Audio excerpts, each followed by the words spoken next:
This time, we'll talk about how to conveniently manipulate objects on the scene. As you can see, we have a floor, a few boxes and a makeshift table. And we assume that we want to see how this table will look set in different places.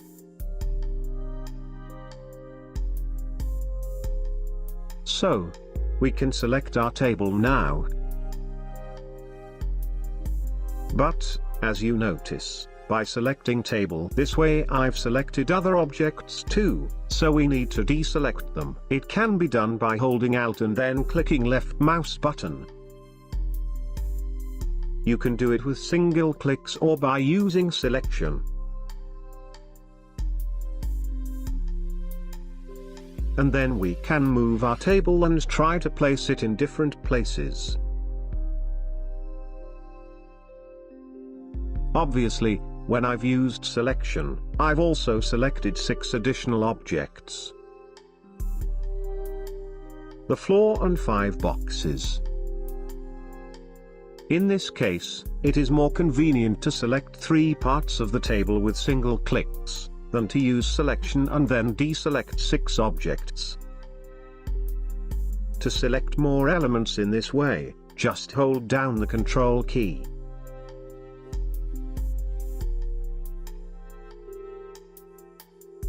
If table is the only thing we want to work on, then we can simply hide other objects. In this case I'll use Ctrl+A shortcut to select all, and then simply deselect table parts. Now I'll hit right mouse button and choose Hide Selection. As you can see, only our table remained. But if we need to know what's going on our scene again, for example, we want to know if the table base is not sticking into the box, it wouldn't look good, right? So we can hit right button again and choose Unhide All. Hide and unhide options are also here in Display tab. As you can see, they're all available here. So there's no need to use the right mouse button menu, but it's just more convenient.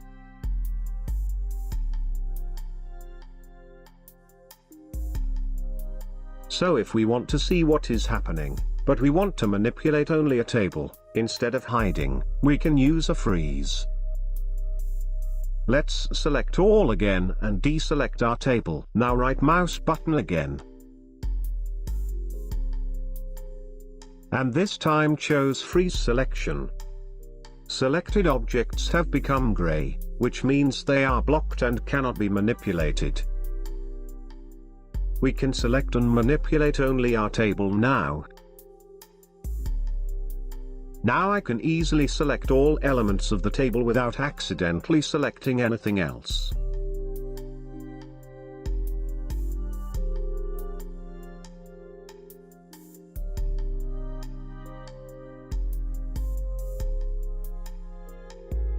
Just like it is with hiding, freeze options are also in Display tab. Now let's unfreeze all. There may be a situation where we want to have access to all objects except, for example, floor. But we also don't want to click each part of our table every time we want to select it whole.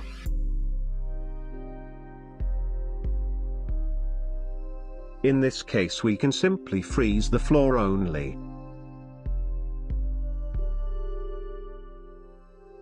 And what we can do about the table is grouping.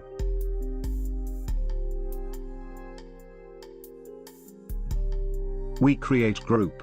Here's place for its name. And now, when all table parts are in group, you can notice that whatever part you click, you select whole table. Thanks to this, we can select the entire table with one click.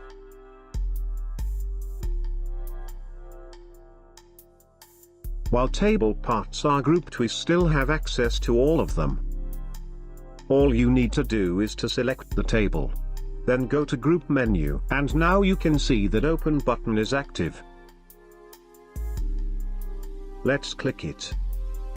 You can notice now that specific pink box-like frame appeared here.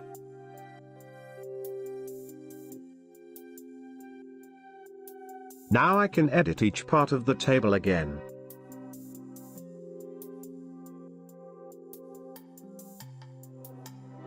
And if we want to close this group now, we can simply select any element that belongs to it. Then go to Group menu and click Close. And again our table is treated as a single object.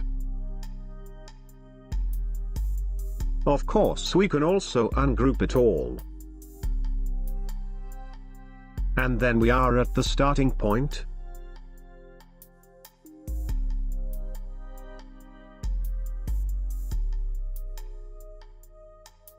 The specificity of the group makes it best to use it for objects that won't be animated. You can animate whole group.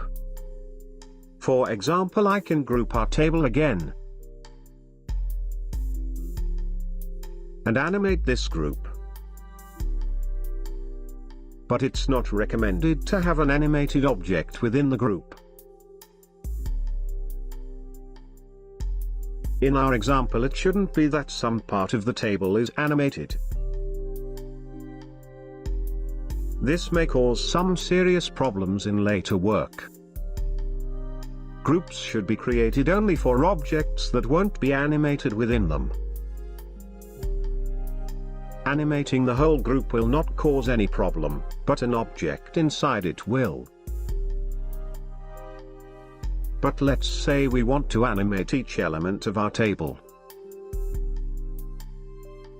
And we also want to maintain the convenience of selecting the whole table, to keep manipulating it comfortable.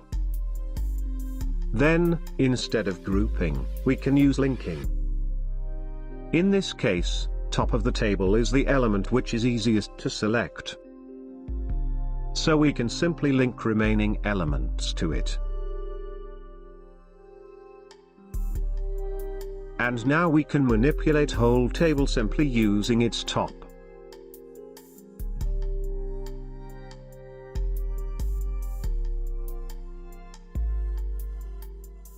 Of course, we can also make a hierarchy here by linking leg to top and foot to leg.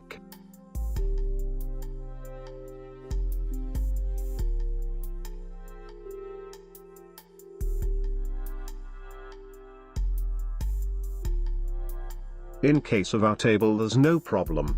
Top is very easy to select. But some objects consist of many small pieces, which makes them uneasy to select when we want to manipulate them all. Even trying to select a single element could be uncomfortable.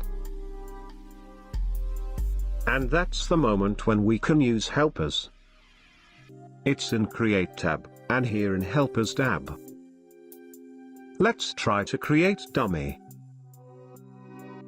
Objects like dummy, and helpers in general, are specific objects that cannot be rendered. They're used only for help. I'll adjust its position a little bit.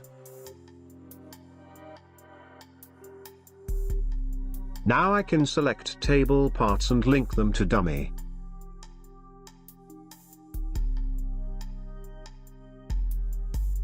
This helper is big, so it's easy to select it. And this way we can manipulate whole table here.